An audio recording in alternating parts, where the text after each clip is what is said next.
Right, I know you're a big football fan, aren't you? You love the foosball.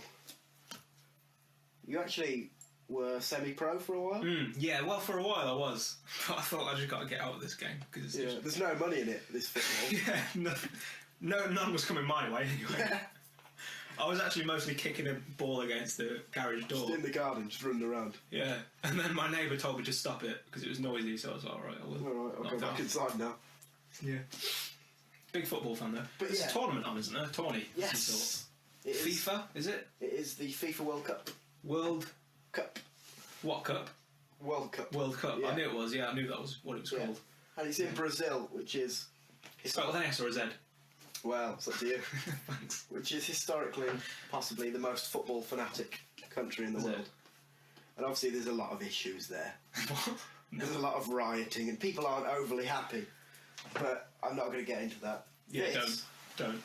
This is a little video, but the video is almost unimportant because this is how Brazil sounds when it scores. Well, do you want to use this little speaker so it's a bit louder? What do? Do I just plug it in? Plug it right in. Like headphones. It might be a bit too loud. I'll turn it down. Just see. But before I play this, I want to let you know this is nowhere near the stadium. This is a guy, he's literally filming the apartment block opposite to him. Yeah. It's apparently 30 kilometres from the stadium. Yeah, okay. This is before anything happened. Yeah. Because literally everybody in the city is... This was in Sao Paulo, it's about 20 million people.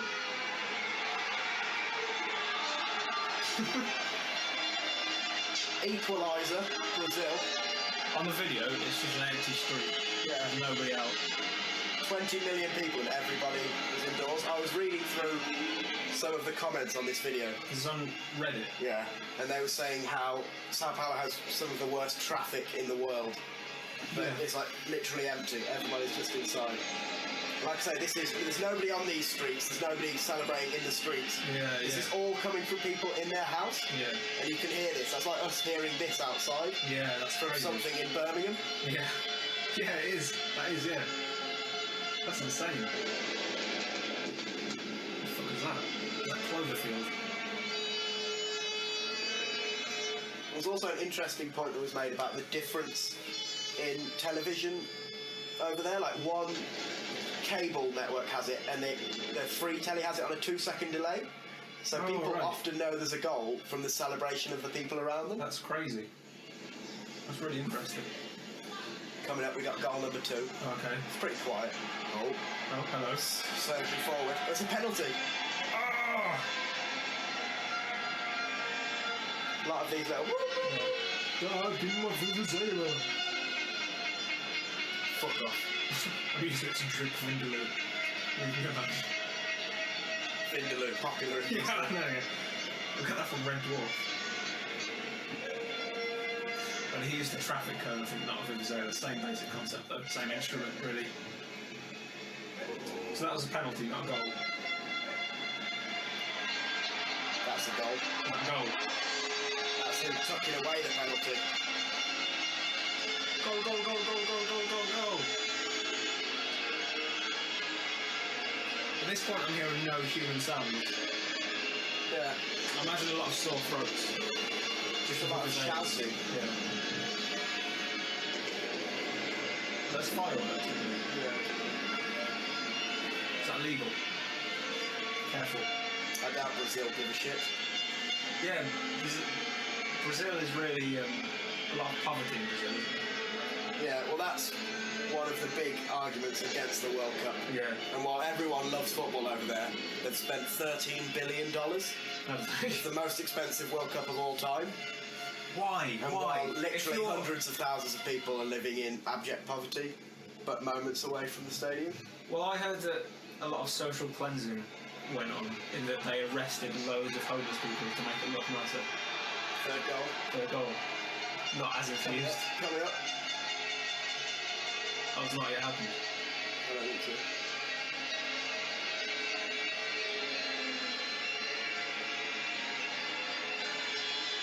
Well, this goes on for another 2 minutes, so I'm just going to kill it. But USA. yeah, there was a lot of like favela cleansing almost. Yeah, yeah. Where they'd go in and sort of militarise the areas. Yeah. And people are saying that live there that it sort of brings back memories of sort of the military dictatorships that sort of ruled South America for a long time.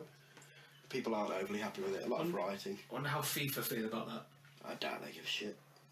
I imagine some of them do. There are some conscientious people on the board. Who's on the board? Is it like Lineker? Gary Lineker's not on the board. Head of FIFA is Sepp Blatter. No, I don't know him. Full You of need to get corruption. someone more famous than that. Is he doing crisp adverts? No crisp adverts. Not doing Walker's adverts. Or sorry, chips adverts. In America, they call Walkers Lays. Lays. And I believe in most other countries, Lays. When you're in a foreign country, just pick a pack of Lays. Yeah, and you're like, oh, this reminds me of home. But not quite the same. Well, I think they started out as separate crisps. Did they actually? I believe so, yeah. I think Walkers originated in Britain. Lays originated in America. And then someone like, probably Unilever, I don't know who, Procter and Gamble. Procter and Gamble, yeah. Bought them up. Yeah, that's I mean, on the one hand, it's really cool to hear, but on the other hand, once you hear about all the social cleansing, the favela cleansing, it's difficult to fully enjoy the World Cup. It's like, how many people are suffering for this? Because basically it's just a show, and there are so many, even like little tiny rules they've brought in about like selling beer. Oh yeah. Like beer, they upheld the ban, but you're not allowed to drink beer inside stadiums in Brazil. But they got rid of that for the World Cup because tourists like to get smashed. But you can only buy drink inside the stadium from like certain places. Yeah. So a lot of these favela children, I don't know if they're children or adults or whatever they were, would make their money going to the stadiums and selling beer like outside. But they've been banned from doing it for 2 kilometres, like of a radius of the stadium. Just like you can't draw a line in chalk, stand just outside the line. But 2 kilometres is a long way. If you're standing literally by the gates, say there's a beer, 2 kilometres away, you're not going to sell as much. You're just not making any money. Yeah, they don't want them to make money, obviously. Well, yeah, that's the point. They're trying to hide away the dark, impoverished favela side of the country and spend 13, 18, however many billion dollars on fancy stadiums, firework displays and pitbull. It's quite dark, that whole thing, because I'm not sure how. I want to say, it's backfired because people now know about it because people are reading about all this kinds of stuff. But I'm not sure a lot of people are aware of it. No. Because the video that I saw a video about it, and it was on Reddit, and it only had like 6 upvotes or something like that, and then it just disappeared. So it's something that people don't seem to be all that aware of. It's sort of, they have them over a barrel in a way because Brazil love football to the point where people are not going to go to not going to go to the games. People are going to riot, and people who go to the games will be unhappy or will watch them. All football is always going to be bigger than whatever riot situation it's in. Yeah, and it's another case of the tickets being phenomenally expensive, and you are just basically cutting out the poor. Yeah, it's a World Cup for the wealthy Brazilians, not for the favela Brazilians, where if you look historically at Brazilian football, that's always been the case. No, that's never been the case. That's like the favelas are where a lot of your Pelés, these great players. That's where they started because you just play street football. That's a pastime, isn't it? I suppose. Yeah, street football. You wouldn't have like official clubs or anything. You just play in the streets. And then a talent scout with a tan. Well, sunglasses would come along in a suit. Hey, hot enough for you? How would you like to play for me? Luis Suarez, who's a Liverpool player, he's from Uruguay, but he grew up really, really poor. Yeah. And he got spotted on the street playing football, and they said, come to the... By whom? Who spotted him? Just like he was playing football in like a local thing, like a local team spotted him saying, you're good enough to go and like try and get like Uruguayan, like good quality top football. So he went to like a training camp for like 12-year-old Uruguayans at like the National Stadium. But he didn't have any money for shoes, and it was like so he just walked. Oh really? He's walked and rocked up, which is baller. Yeah, that's what I'd do. Fuck it.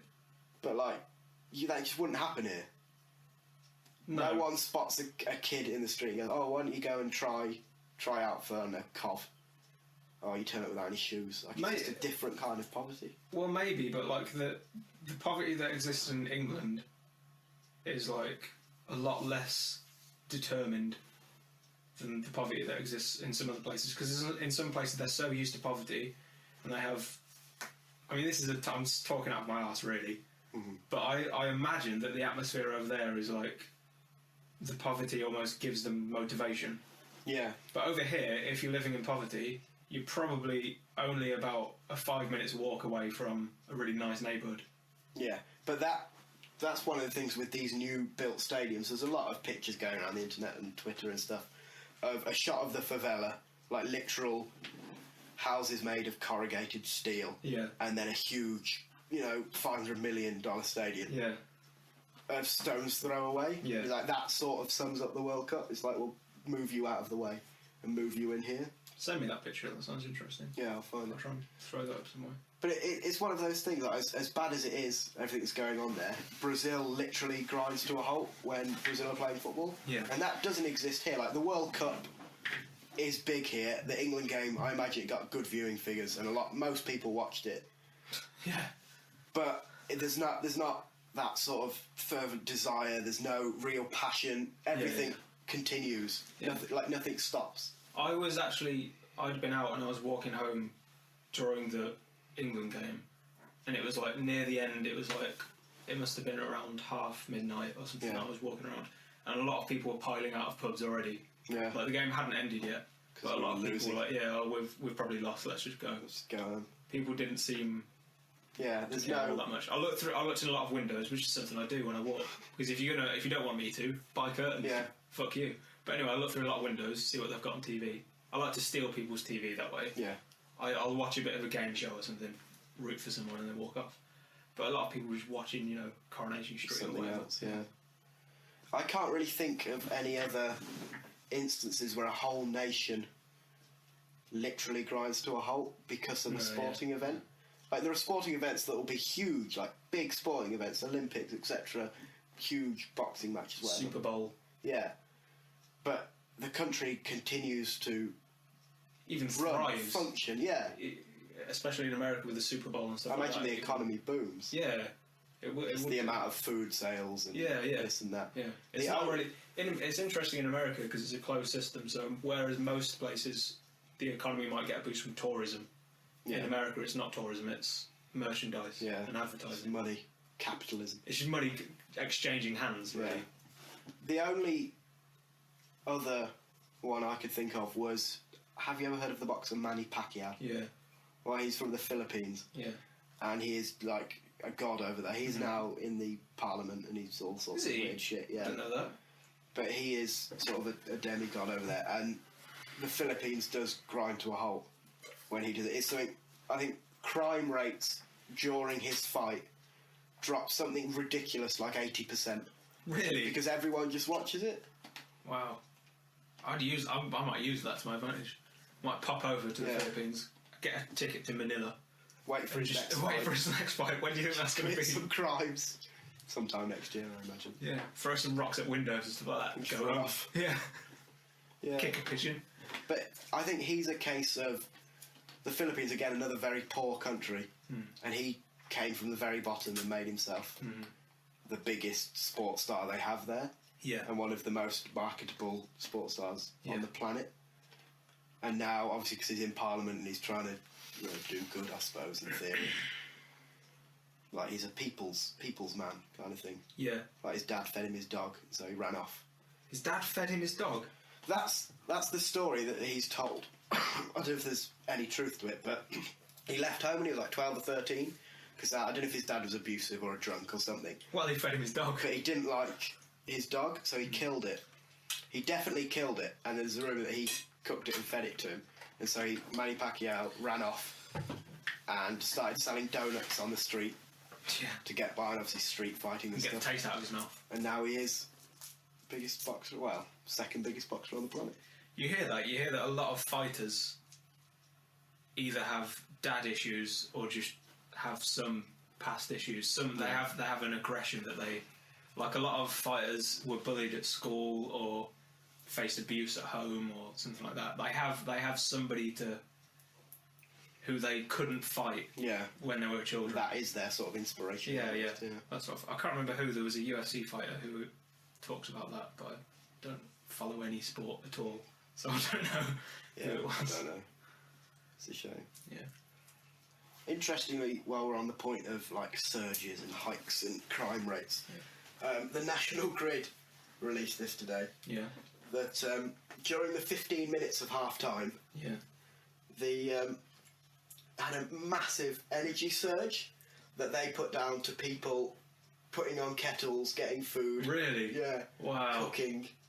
These surges happen when a large number of people across Great Britain collectively switch on kettles and lights during a break in programming. Jesus. Yeah. I suppose it's to be expected. I mean, they must have prepared for that in some way. Yeah, the pickup that's expected for England's second game is the equivalent to 520,000 kettles being switched on at the same time It's always in that kettles, isn't it? 15 minutes.